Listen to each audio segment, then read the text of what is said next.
Welcome to the Future of Teamwork podcast, where we explore cutting-edge strategies to keep teams human-centered, drive innovation, and empower you with the tools and insights needed to help your team excel and thrive in today's changing world. Your host is Dane, a seasoned expert with over 20 years of experience enhancing team dynamics and innovation. What if the biggest thing shaping performance at work isn't strategy, skills, or even culture, but emotion? In this episode of The Future of Teamwork, we're exploring what really happens beneath the surface of teams, the feelings people suppress, the signals leaders ignore, and the cost of treating emotion as something to manage around rather than work with. Today, Dane is joined by Dr. Nathan Jones. Nathan is a keynote speaker and experimental psychologist shaping the future of emotional intelligence.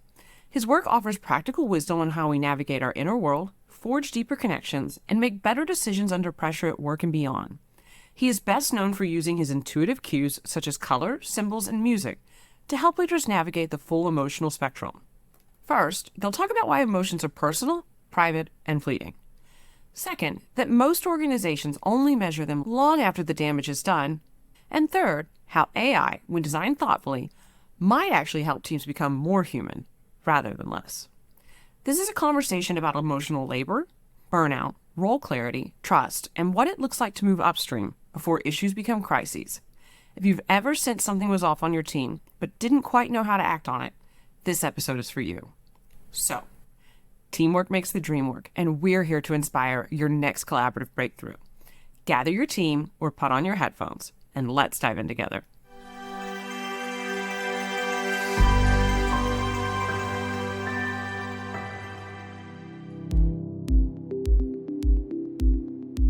Welcome to the Future of Teamwork podcast. My name's Dane, and today I'm joined by a fellow Australian, Dr. Nathan Jones, co-founder of MOOD.ai. So welcome to the show, Nathan. Dane, so good to be here. Likewise. Thanks for getting up early. Oh, it's a nice early rise. Nothing like a 6 a.m. start, but it's what we got to do if Aussies and people in the US want to connect. Yep. We do the dance. That's where it's at. So tell us a little bit more about you and the work you're doing at MOOD.ai. Oh, Dane, where do we start? I mean, I think MOOD.ai is really exciting for me at the moment. It's very much the way that we see psychological safety being measured in the future, which I'm sure we'll talk a little bit more about, using all things data-driven tech, but some of that human-centered emotion. Yeah. But look, I guess about me, I've just always been someone that's been fascinated by this notion of human emotion. That's always just been the thing that fascinated me. I grew up being one of 6 kids in a very conservative Christian family. My father was a minister of a church, and we lived in like the manse next door. And it was a kind of a fun place to grow up, but I always did feel like I was kind of almost kind of like performing. You've got to be the good pastor's kid to everybody, and that was a struggle for me as well. Growing up as a gay kid in a Christian household, I'm like, okay, emotions suppressed. Right? Anything you feel, you've got to push down because it may not be acceptable, you know. Yeah. And I think that the tragedy of that for me growing up, but for anyone, I think that grows up, whether it's in an environment where you can't really be yourself, or even in a workplace where you can't be yourself, there's this whole struggle of not feeling seen and heard and understood for the very one you are can mess you up a little bit, right? Mm-hmm. And so my life work from there was really like, how do I be authentically seen for who I am, and to process my emotions every day in a way that feels natural, that can help me automatically show up as who I am rather than spending, full time in suppression mode. And the more I've dived into this work, it's like, how do I actually help others around us, particularly in workplaces, have those skills and tools to truly be seen and heard and understood for exactly who we are? That's awesome. It's so powerful. As a parent, I'm learning a lot more about this whole space. And now I'm able to tie it back to like my team and employee experiences on a day-to-day basis. But as a parent, it's different, right? Your employees don't always show you their emotions, but I've got a 7-year-old who's definitely a big feeling kid. And when she like loses it, it's easy for us to do the old, like, hey, you're acting out. You need to go to your room until you calm down, and almost like shame her for showing her emotions rather than actually exploring the emotions. So we're learning a lot at home. We've actually got an emotion wheel, and we're like, hey, what are you feeling right now? You're clearly really triggered, but what are you feeling? And let's have a conversation about it. And that's not something that happens very often in our schools, in our workplaces, even in our families. Like, I'm having to put a lot of time and effort into kind of learning those new behaviors. So I'd love to understand from your, research and the way you're designing the program, how you're bringing about a behavior that really isn't very common to many of us, given how we've been brought up as children and as employees. Yeah, I hear that, mate. Well, I mean, incredible work you're doing as a parent in that way, because that's it's not something we all had growing up, right? So to be able to in real time pivot as a parent and say, oh my God, the immediate reaction I want to do is probably the thing that, if not my parents, my school teacher said to me, which is pretty much like, don't feel that. Please make your emotions and the display of those something that's easier for me, where I don't have to, do as much work. And to be able to reshape those habits is huge, mate. So I admire that.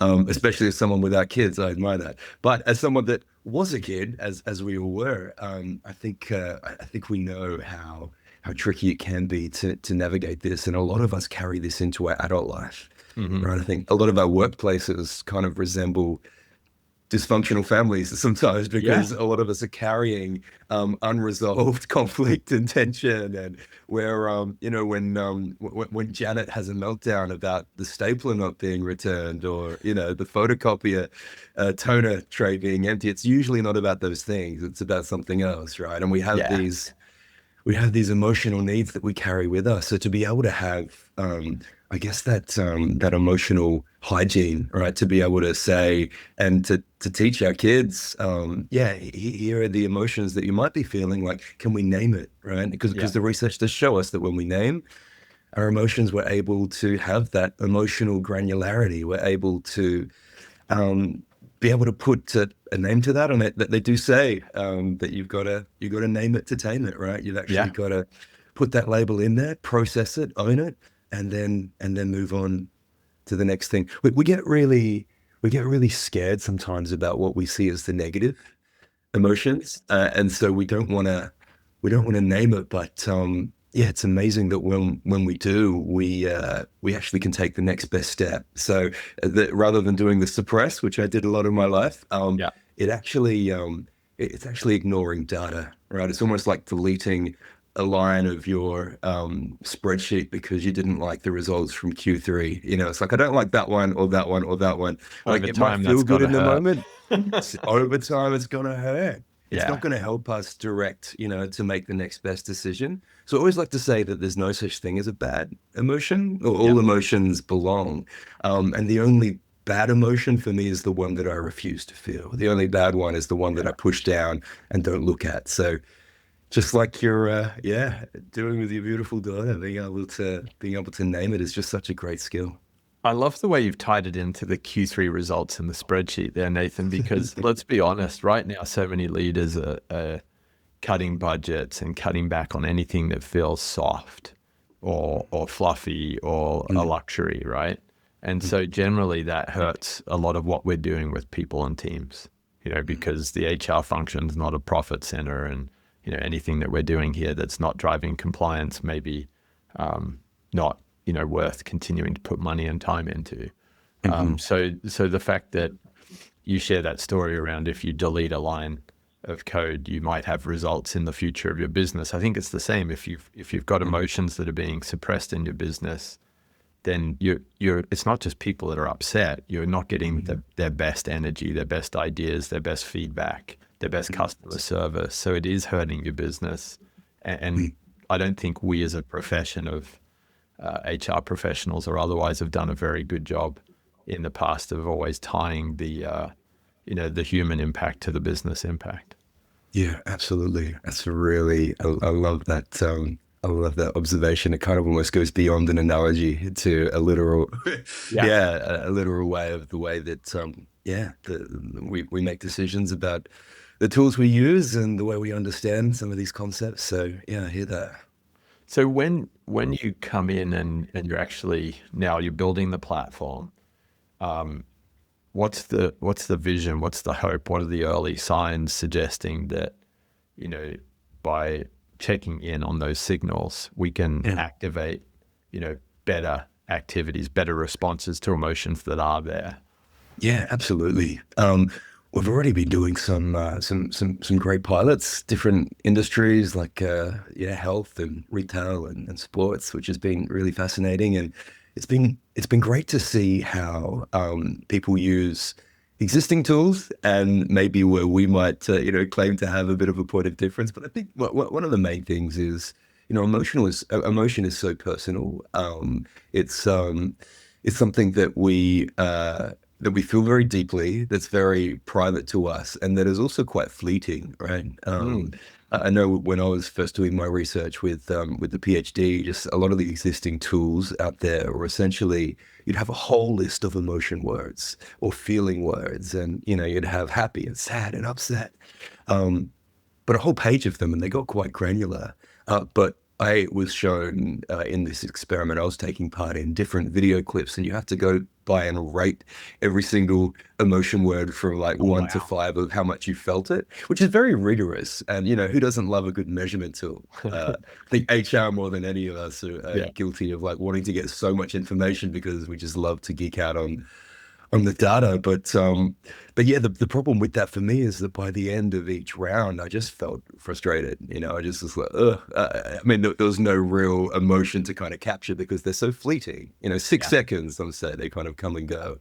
And so that really, for me, just highlighted this need for like, how do we use some of this more creative angling to get something that feels intuitive and that feels like something that's a little more delightful to use, rather than even in HR or corporate situations having the 50 question survey. How do we do something that's really dynamic and quick and that reflects almost like checking the stocks on a phone of your investments? Like, how do we see how things are shifting in real time as the result of a really intuitive way of checking in? So we landed on something that, again, I was researching with the PhD, this whole link between color and emotion. And so we have in our app, we have 12 different mood zones that rather than asking people to get super, super specific and granular, we bounce between these between these 12 different mood zones, and it hopefully feels quite intuitive. Adam, my co-founder,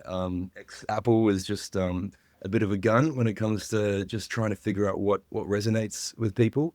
And I guess that the way we've gone with this particular angle is that there's no such thing as a bad emotion, as we were saying before. But I love the analogy of color, because there's really no such thing as a bad color either. If you take red out of the color spectrum, the whole model breaks. There's just different kind of blends and gradients that come up every day, and really our job is to notice them and to feel them, and then take the next best step. And so in our check-in, you're able to kind of tag how you're feeling, give a quick little psychological safety question, just one each check-in that's based on the tags that you make.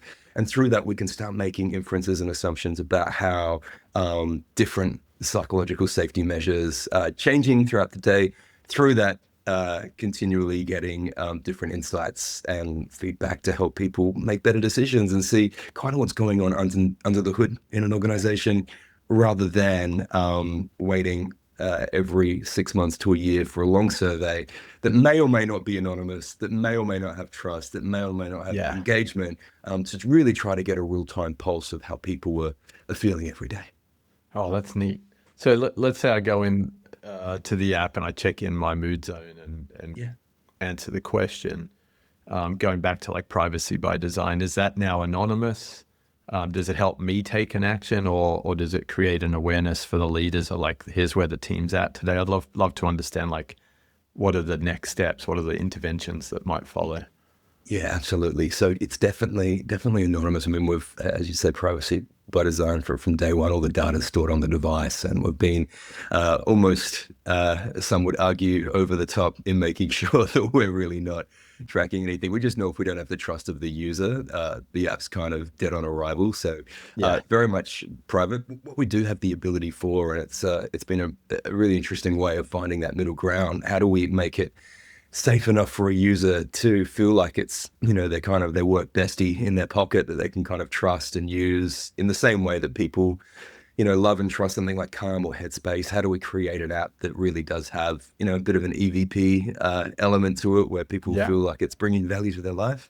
But then how does it become something that's great for the org? And we've essentially landed on the model where if the team is less than 5 people, we're not able to show the results for that particular team.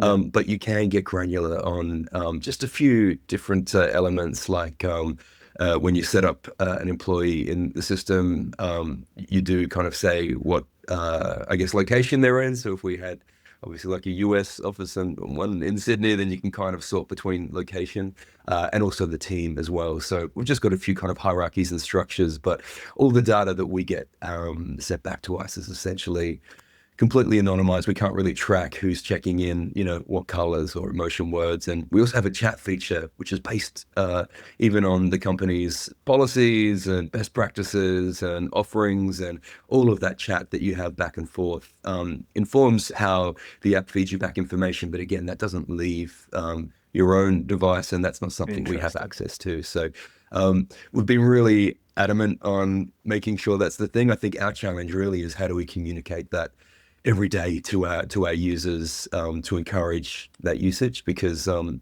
know about you, Dane, I'm very skeptical about anything privacy at the moment, to the point where I've almost given up. I'm just assuming that everyone's recording me and watching. Yeah, totally. So how do we create literal psychological safety in a platform? How do we create a safe space without sounding too cheesy, where people can feel like they can be seen and heard and understood? So that's our next challenge, and we're finding just with the early pilots that it's people are using it, and we're finding out this is literally our, I think, challenge today. We're really just figuring out how to find that balance as well between, obviously, getting that stickiness and saying, hey, you haven't checked in for a week, or how do we get those reminders, but do that in a way that is safe, where we're not leaning too far into the stick, but we're also having, the carrot of like, hey, see if you can complete the streak, or see if, gamification we can kind of, there. Exactly. Yeah. So, but look, so far it's been really exciting to not only see organizations use it, but to get some of that feedback that, that helps us see that it's hopefully doing something that many other products just haven't quite found the way through with yet. That's interesting. So like, let's run into a couple of hypotheticals. So if I'm a leader and I show up and we've just released our Q2 results and they were terrible. Yes. And I just check in and I'm like, oh, the mood's shifted heavily from last month all of a sudden. Yeah. Does your platform then give me as a leader some ideas, not who's upset, but hey, these are some questions that you might want to be asking, or here's some space you might want to be creating for the team to kind of to allow them, to encourage them not to suppress emotions and to just be sharing, hey, I'm feeling pretty flat about the results, without going into the details of the hows and whys. Yeah, absolutely. Yes, and that's something that is certainly where I think the platform will be going in the future more so. So we pretty much what we have at the moment, the kind of insights that are particularly for people, leaders that have got access to our backend, which we call the hub. They're able to see essentially 14 different psychological safety categories that we've based on a lot of the best practice, particularly around some of the laws in Australia, but also based on ISO 45003. And we're able to see which ones are high, which ones are low, and how they've shifted. So that's really kind of the compass in a lot of ways. Through that, there's a lot of inferences we could make. So if it really is, okay, role clarity, it's usually called role ambiguity. We flip everything into the positive. So you're kind of seeing how far away you are from getting something, in a high 100% sense. But yeah, role clarity is a big issue. So I'm really seeing that it's actually mostly in this team, but in this location, but only at this time of day, usually in the morning. So we're able to kind of take a lot of those insights to see that. And we've got the full definitions and understandings of what each of these categories are. So at the moment, that's really what we've got in play right now, as far as getting a real sense of, rather than just I'm feeling 0 to 10, we're really able to say, okay, it's actually this element in this team, in this, in this way. What we would love to do, I think, to your point of like, what are some of these next steps tools? I think using both AI, obviously, but also thought leader content from people that are saying, okay, so when this particular category is reaching this zone, maybe here are some tips and tricks you can use. Yeah, so bring in Brené's around the story I'm telling myself, or something like that. Exactly. Yeah. God, Brené is she's kind of God right now. Hey, I mean, I've been listening to her new book, but I think that's exactly right. She's someone that really closes the loop with a lot of those practical senses of, okay, we've seen what the data is telling us. Now, how do we actually action it through, some of those more human conversations, taking it out of the app and into, the real world where some of that work can be done. That's super cool. And on that role clarity, I'm fascinated, Nathan, that you can find out that like this team is suffering from role clarity at, the beginning of every week. Let's say it's the first half of the day, Monday, is really hammering people. I guess without it telling you why, it allows you to go and look at, well, what are we doing on the first half of the day on a Monday? So it at least gives a leader, I guess, a directional curiosity.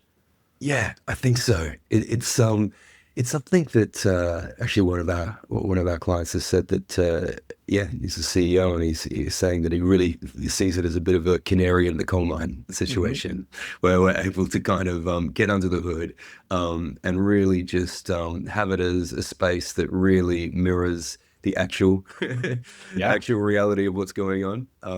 I do think, and Dan, I don't know whether you've seen this too, but the more I play in the corporate space, there are plenty of organizations that love to talk the talk about all things psychological safety.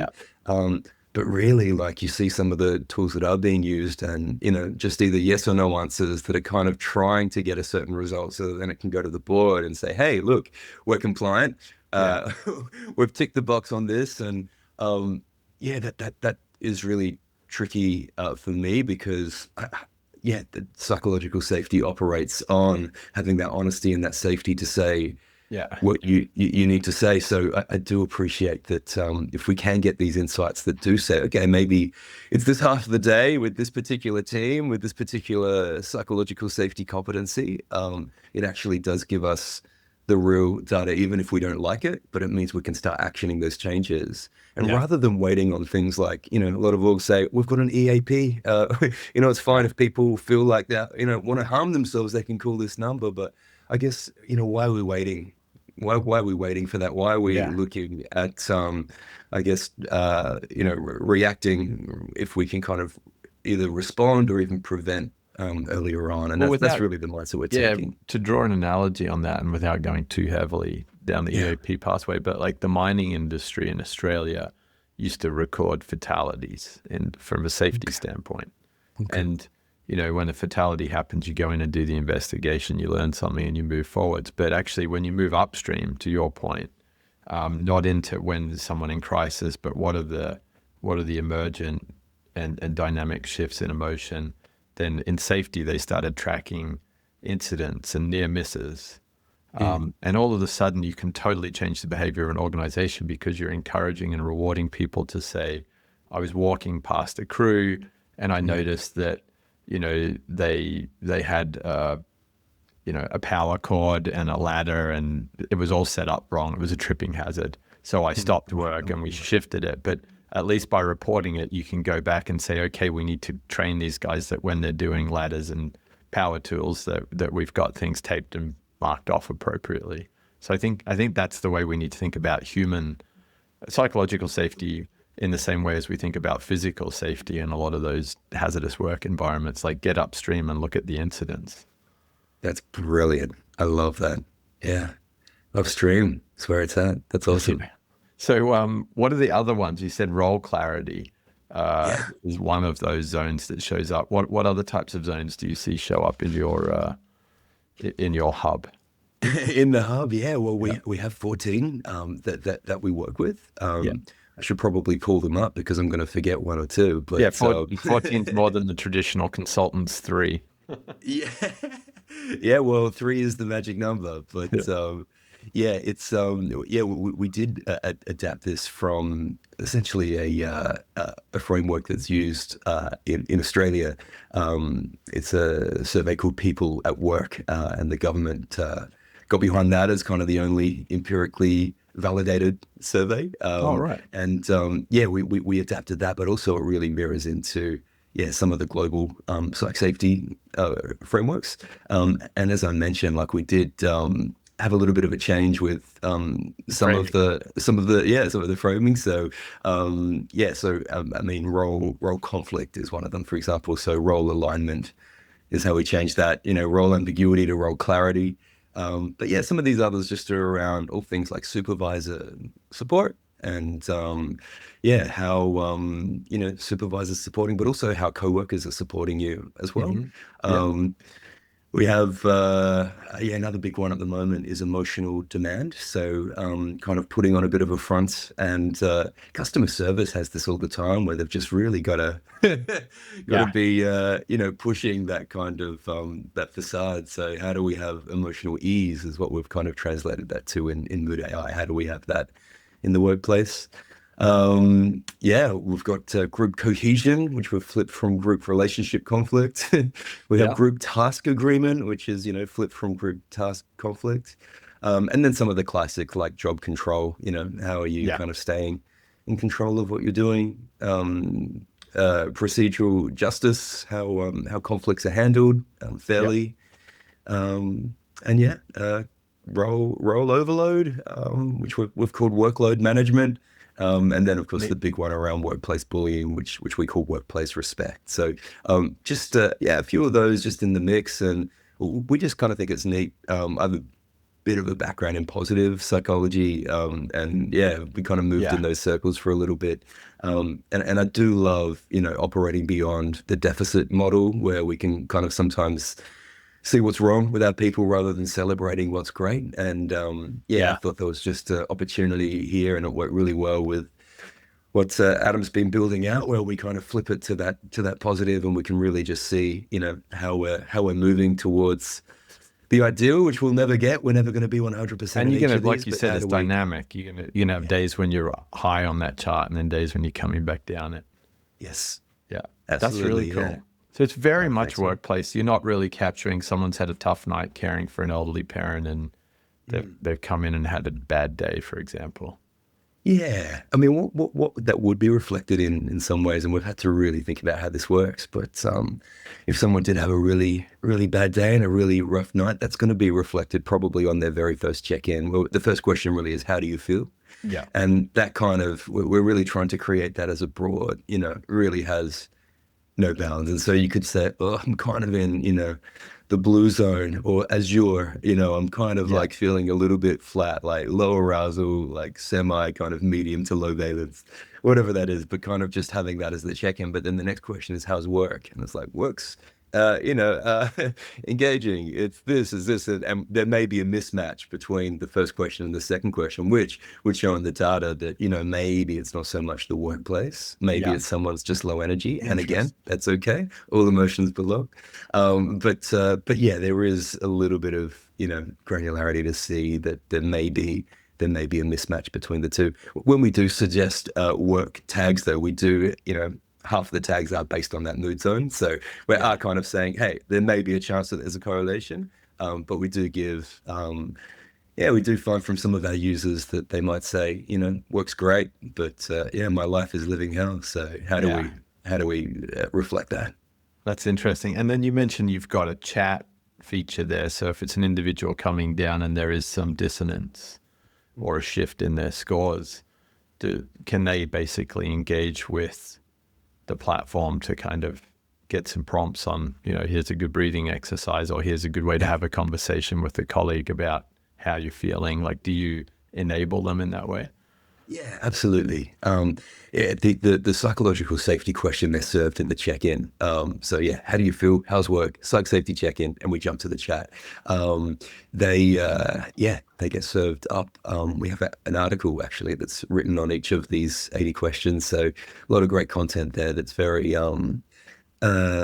proactive. So giving people the tools to make the changes they need to make, while still equipping them with information that will be helpful. So that's one of the ways that we're kind of closing that loop. But also, we have a growing dashboard of content. We've got things like music and memes and quotes and all sorts of things. Something to give you a primer or just get you moving again. Exactly. Yeah. Ways of kind of just activating some of those insights. Really, that's going to be something that's growing more. I think to your point around breathing exercises, where we've got some audio content in the works to jump up there.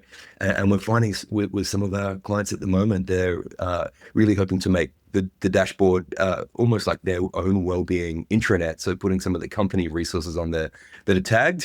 So you're getting served the right one for the right moment. So how do we start, building that in to really give people those nudges? And I think that's the beautiful thing about AI in general, this whole notion of like, I've always just been such a fan of emotional intelligence, like haven't been able to do it very well all the time, but I've been a fan of it. I've been someone that's been intrigued by it, learning every day. But I think how do we use artificial intelligence to help boost our emotional intelligence? And AI is getting the big scary verdict by a lot of people. The more it kind of takes over our lives. But I do remain somewhat optimistic that if we're able to use AI, whether it's the chat in something like MOOD.ai or just jumping on old mate ChatGPT to have a therapy session, but how do we use this tech to remind us of the things that as humans we often forget, right? We all know what we should do. Correct. And we've all got plenty of frameworks in our mind, but what happens when we get that amygdala hijack, and what happens when we're in that moment? What's there for us that's lovingly and safely trained on our data that can say, hey Dane, hey Nate, like love what you're doing, can totally understand. There's also this pattern here, and we know that this tends to happen when this happens. Do you want to chat about it? Or maybe do you want a couple of resources that can bring you back into something that resembles who you want to be, rather than having a regrettable incident occur? Yeah. It's interesting the way you suggest that, like, we know the frameworks, but it's hard to enact it. I think there's so much out there in neuroscience and broader organizational psychology, et cetera, that tells us this is how you get the best out of your teams at work. But just like when you go to a physical therapist and they give you 15 exercises to take home, you can't do the exercises all the time or remember them even. So I think the technology, AI, is absolutely enabling us to adopt a lot more of what we know works. It's exciting in that sense.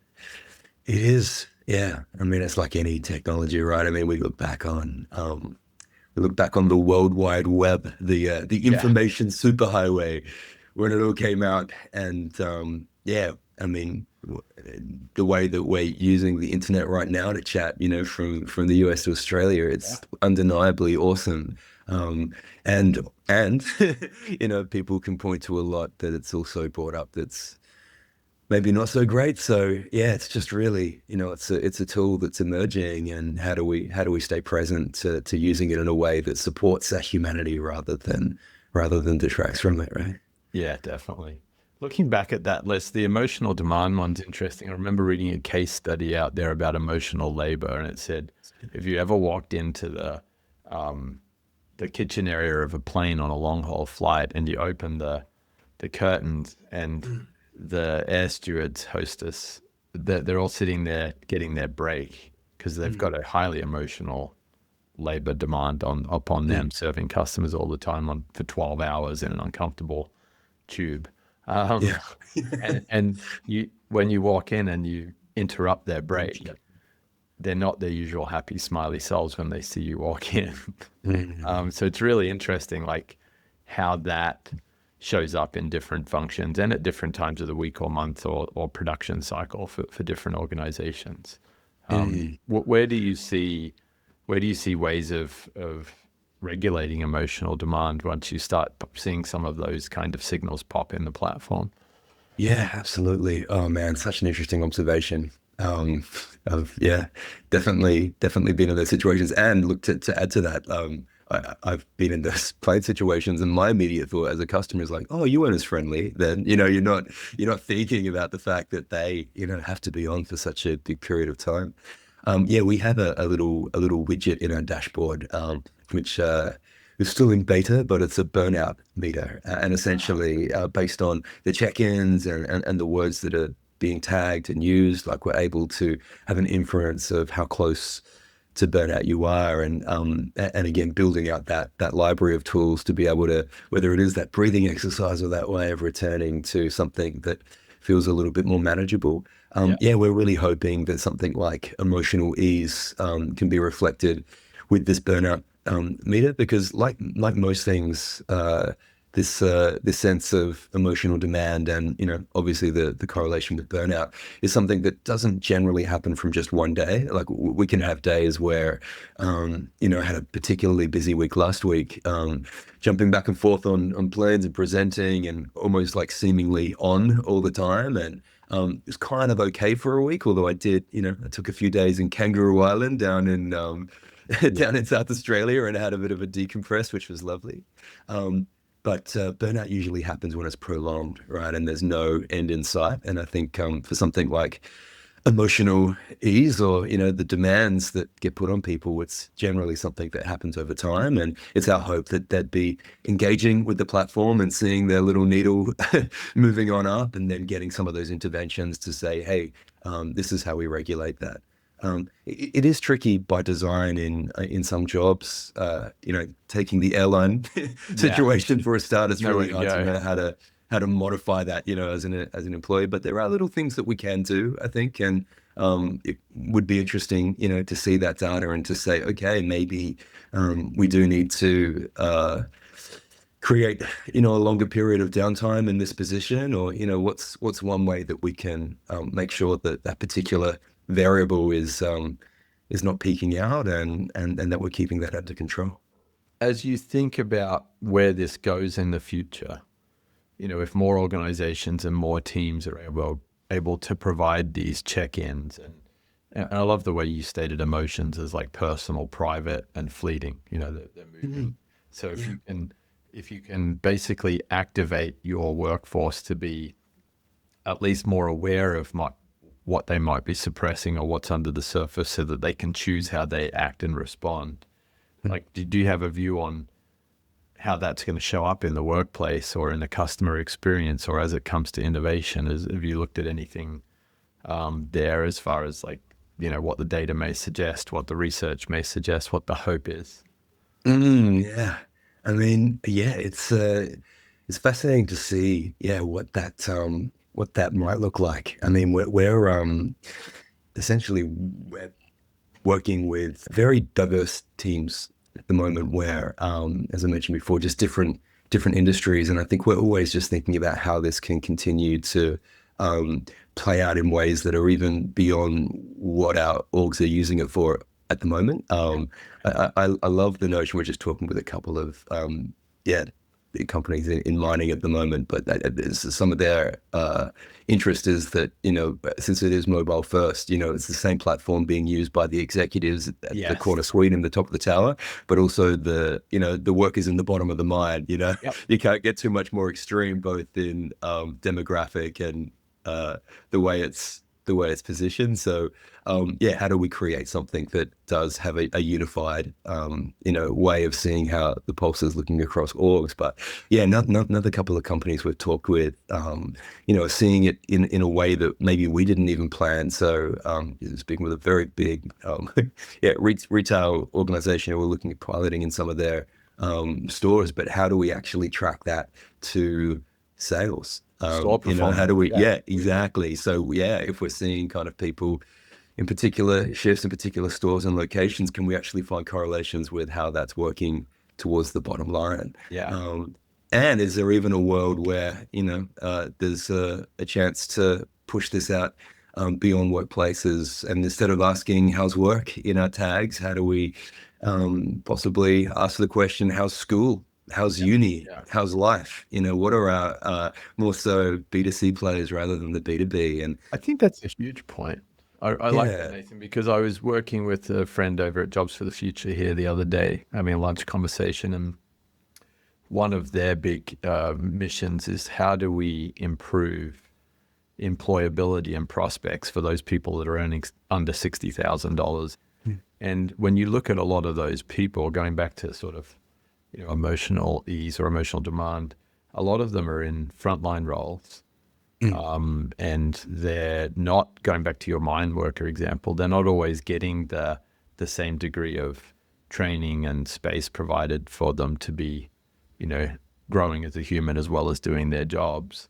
And I have a belief that if we could teach our kids how better to understand where their emotions are and how they may respond to them, learn from them, share them even in some cases, then those kids are going to enter the workforce with far more resilience for when that tough day at work comes, or when, the new shift starts and they've got to use a new technology tool or approach. And, those moments tend to cause people a lot of damage, I think. They react poorly to their emotions and they lose their job, or they lose face in front of a colleague or a boss, and they lose the potential for climbing and growing.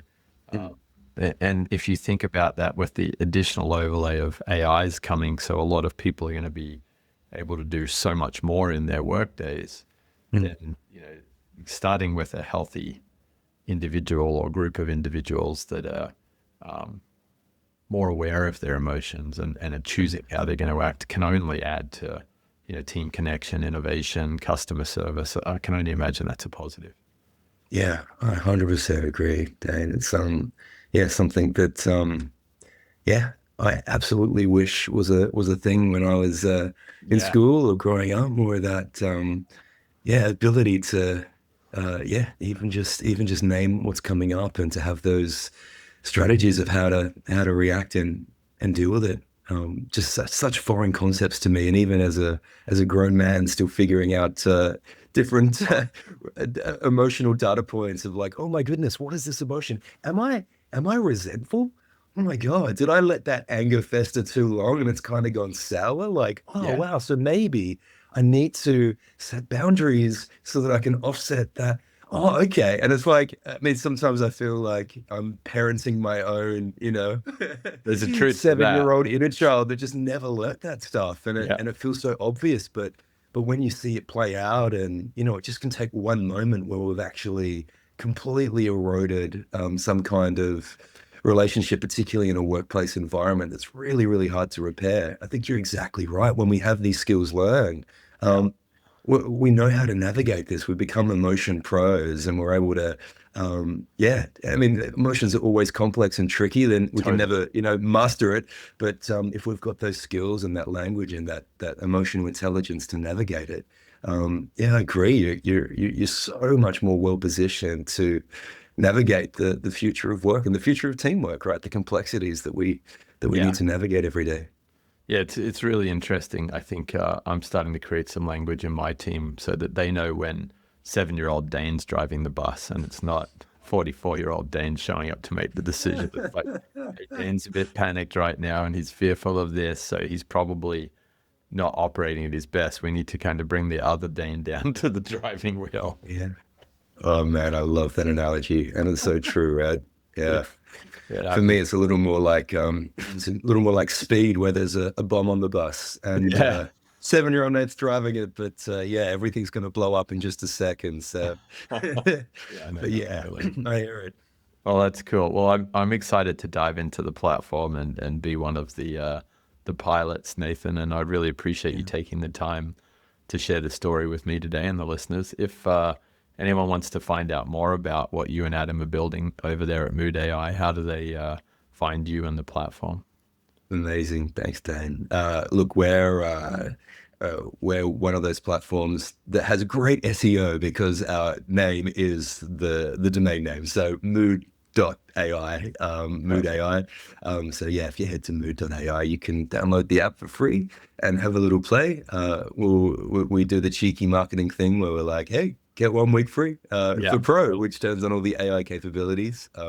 But yeah, if any of your listeners are interested, we're just always so keen to be piloting, and I think our main passion and hope is that we can shift the dial on psych safety, that it can be less of a talk the talk and more of a walk the walk. And it's not for every organization to be able to have that openness and clarity for their people and internally to see how things are shifting. But we think for the right orgs, it's gonna really do the thing it needs to do to take us into a space where people are feeling like they're seen and heard and understood at work. So yeah, would love to work with you. Please get in touch.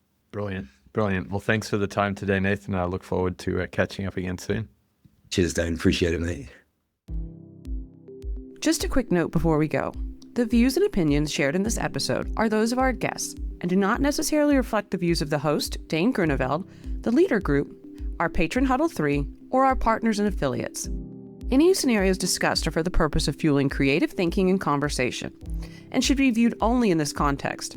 Dane, Leader, our sponsors, partners, and affiliates do not endorse any guest or any organization they may be associated with. It's important to remember that every workplace is as individual as the people within it. Our recommendation is to always seek solutions that are specifically designed to help serve your team's unique needs. And to this point, please know we're here, ready to help you find the best way forward, no matter where your starting point is.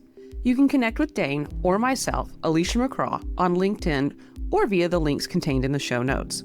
Thanks again for tuning in. And hey, if you think someone in your network would benefit from this episode, feel free to share it or give us a 5-star rating. Those 5 little stars really help us reach more curious people like you. We'll catch you next time on The Future of Teamwork.